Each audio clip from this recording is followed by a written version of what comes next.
1373 kilometre की लंबाई है।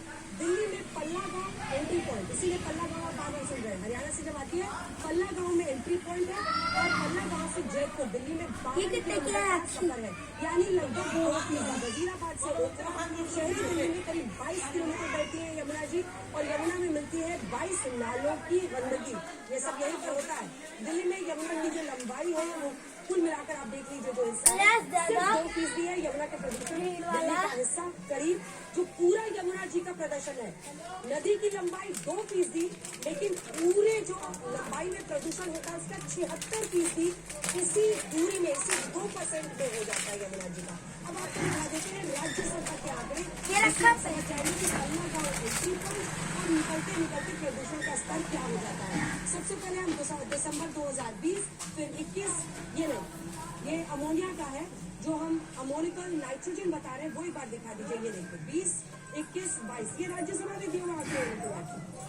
जब पल्ला गांव में एंट्री होती है 0.9 mg पर लीटर, उधर 13.5 हो जाता है, फिर 2.1, 15.6 हो जाता है उजला बराज से निकलते हुए।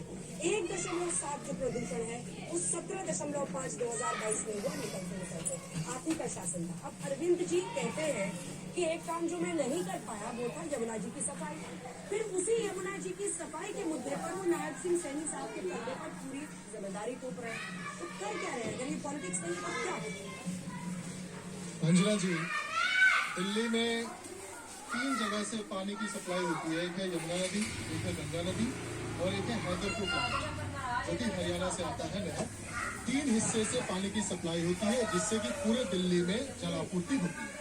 आज यहाँ पर मैं ये प्रश्न इसलिए उठ रहा है क्योंकि यमुना नदी में जो अमोनिया नाम का जहर है उसकी मात्रा 6.5 ppm हो चुका है और वो उस लेवल में पहुंच गया है जिस पानी को ट्रीट नहीं किया जा सकता।